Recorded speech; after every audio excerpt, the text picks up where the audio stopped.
I, female 38, am a single mother living on a waitress salary.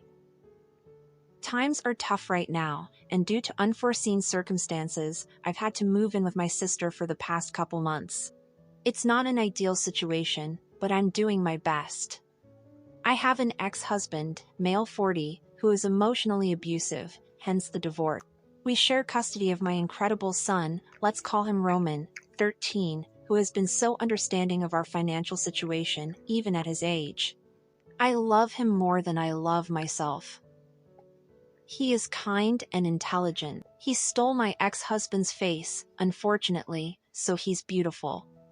Every mama will say their son is beautiful, but my kid really is stunningly gorgeous. The amount of adults my age and older who have given him the creepy and unwarranted "he's going to be a heartbreaker in a few years" comments would alarm you. He has ADHD, but maintains decent grades. He plays a sport and is good at it. He's got lots of friends who he visits often, and vice versa. Despite the changes in our living situation, he is thriving, and I'd do anything to keep that up. My sister, let's call her Sarah, 42, and her boyfriend, let's call him David, 44, are well off and live in a massive house. My sister was happy to take me in, but her boyfriend David, not so much, which I completely understand. I offered to pay rent, but my sister won't have any of it, so I do chores around the house and cook as often as my work schedule will let me. I never saw much of David anyway. He was often at the bar with his friends, or working, or locked in his room playing video games. When we did see each other, he acted like I didn't exist. My son Roman was staying with his dad for a while as I was figuring things out, and I was worried about David's attitude once my son moved in with us. I talked to David and promised him that Roman would be respectful and well-behaved, but he was weird about it and shrugged me off. Then David met Roman. David is absolutely fascinated with my kid. His disposition changed so quickly that it gave me whiplash. Suddenly, he stopped locking himself in his room and has decided to spend time with us, well, mostly my son. He helps Roman with his homework. He watches all of Roman's favorite shows so that they can talk about them together. He buys him food and gifts. My sister Sarah is over the moon. She's been telling me about how us moving in has been the best thing for their relationship, because David is happier now. I thought it was sweet at first.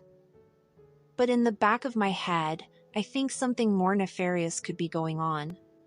To paint a clearer picture, I've noted some other changes I've noticed that I can't decide whether they're innocent or not. David texts my son often, which wouldn't be weird, except he does it while he's at school. The texts themselves aren't weird at all, but David lightly scolds him for not replying. Before my son moved in, David was rarely ever home during the afternoon evening. He'd stay out after work and go drinking with his buddies until late in the night, a habit he's had for years, according to my sister. Now, he's home all the time.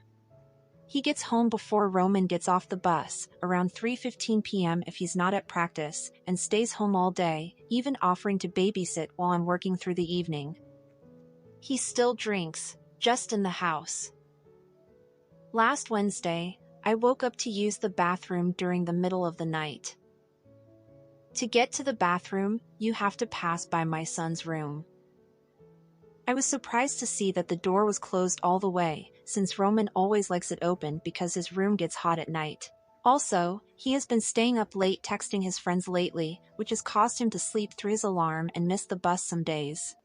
So that night, I opened the door to let the air in and make sure he was asleep, and there was David, standing by Roman's bed. In the dark. He stated that he was looking for his cell phone, but I saw him jump with anxiety when I opened the door. He left quickly, muttering something about how it might be in the kitchen.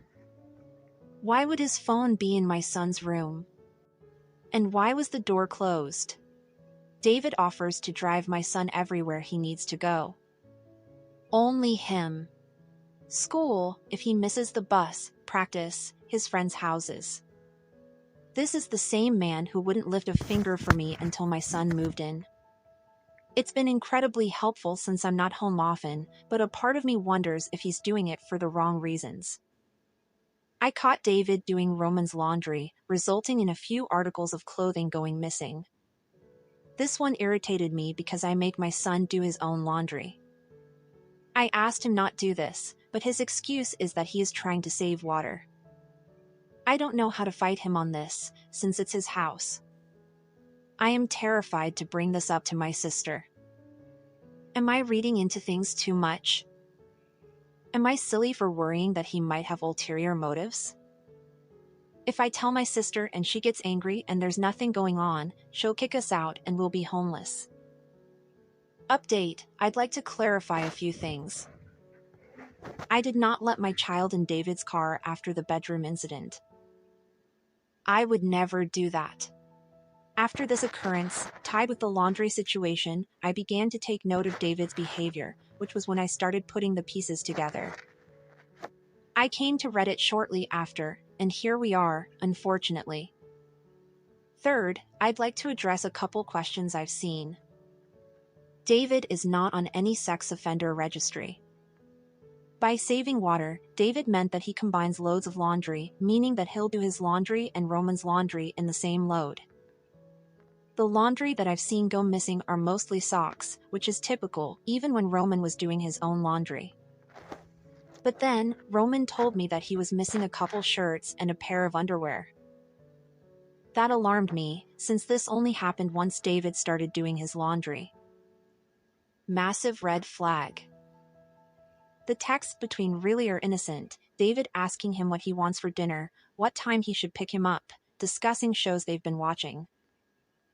But based on his other behavior, it's clearly a grooming tactic, and I'll be sure that it stops immediately. No way in hell should he be texting my kid at school. The bedroom situation, in clearer detail. I peeked in to make sure that Roman was asleep, and David was at the foot of his bed. The room was of course pitch black, and I was groggy as hell, so I didn't even register that it was him until he pushed past me to leave. I checked on my son afterwards. He was still asleep, and the blankets were fully over him. Nothing seemed out of the ordinary, but maybe I just intervened at the right moment. I made sure his door was open, and I left my door open as well so I could listen for any footsteps. I could not sleep after that happened. It wasn't sitting right with me. None of these are excuses. Like I said, eyes are wide open now. Fourth, I'll discuss everything with my son tonight once I get off work. A lot of you said it was a good idea, and I was already planning on doing it. He has not been acting strange in any way and is his usual happy self, but that doesn't mean that David hasn't done anything yet. That reality is terrifying to me, and I pray that's not the case. I pretty much have a clear idea on what to say to him, but I am not sure if I should explicitly tell him that I found David in his room or that he might be stealing his clothing. Any suggestions on how to go about this conversation are welcome. Fifth, I fully plan to confront David and talk to my sister Sarah about this. I am not a doormat, and I will do anything to keep my son safe. David is on a church retreat and thankfully has not been home for a few days. I've decided to speak with my sister first, in case David twists my words or manipulates her into believing that nothing is wrong. And once he returns, I'll confront him based on how my sister reacts. Any other suggestions on how to go about it are welcome as well. Sixth, I've read your suggestions about setting up cameras, checking for cameras, drug testing my son, and finding his missing articles of clothing. I plan on buying cameras and drug testing him once we have a conversation. I did look for cameras and found nothing, but I'll look again. I am terrified of what I might see if I end up finding Roman's missing clothing, but I know it's just a reality that I have to face, that people can be so disgustingly vile to a child. Lastly, I know I need to get out of this house. I know that I'm working on it. If I could pack everything up tonight and do it, I would. I'd send him to live with my ex-husband, but he's abusive toward my son and me, more so toward me, but still. I've considered your suggestions about looking into homeless shelters, and I'm leaning toward making arrangements for that after I confront David. I'm a good mom, but I know I'm not the best mom. This past week has been hell. I should have intervened earlier. I regret that.